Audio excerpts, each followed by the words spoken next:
Before India and Pakistan were two nations, they were one land, and in that land the old world and the spirit world lived side by side.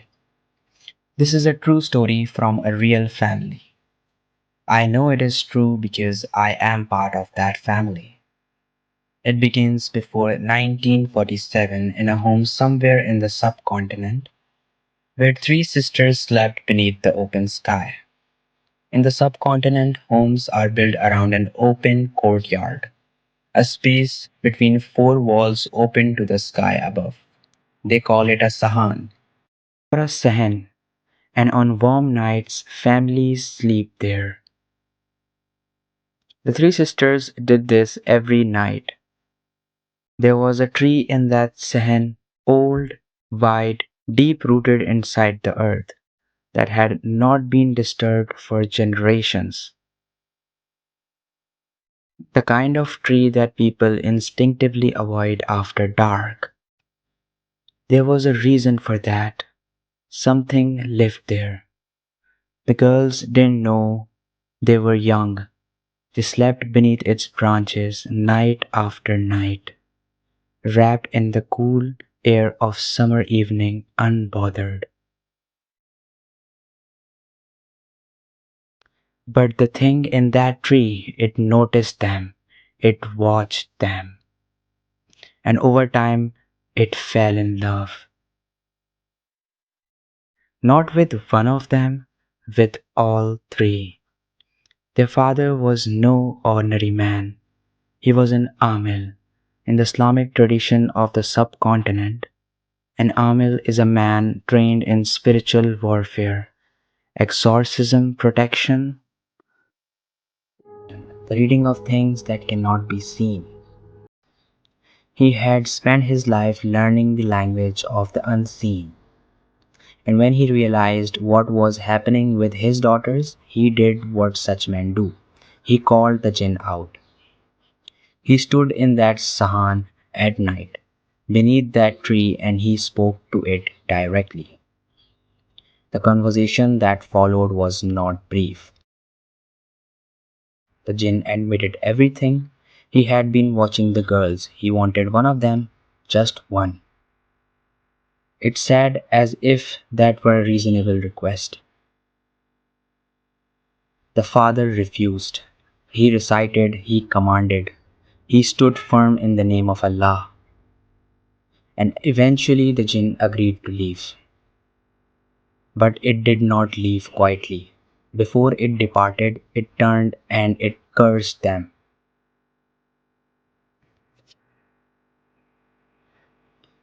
Three words for three sisters. You will never find peace. Your bloodlines will be cut, and misery will follow your children like a shadow. Then it was gone. Years passed, the three sisters grew up. They married, they moved into their own homes, their own lives, and the curse, if that is what it is called, began to show its face slowly, the way a crack spreads through a wall, almost invisible at first. The first sister suffered greatly with her in laws, hardship, pain, conflict that never seemed to end.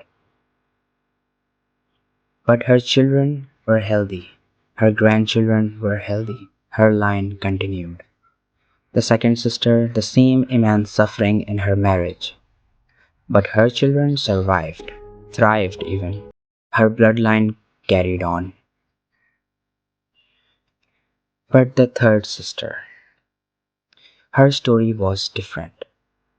She had two sons, both healthy at birth, but both growing normally through childhood. But somewhere around the age of 14, each one began to fall. Not from illness the doctor could name, not from anything anyone could explain. They would weaken, they would lose themselves, and they would die. It did not stop there. Her grandchildren, especially the boys, followed the same path. Born healthy, growing normally, then before they could become men, gone.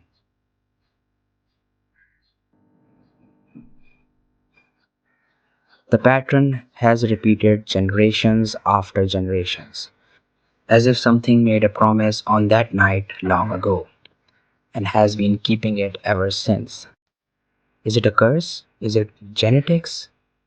Is it grief? Compounding across generation into something that looks like fate? I don't know. What I know is that somewhere in pre-partition India, three girls slept beneath a tree. A jinn fell in love with them. Their father, a man of faith, refused to surrender even one of them, and the price of that refusal has been paid, not by him, by the ones who came after him. The first two sisters' line continued. I know this because I am one of their descendants. The third sister's line dying slowly, quietly. Boy by boy, generation by generation. Perhaps the jinn keeps its promise. Perhaps it always did. Sleep carefully beneath the old trees.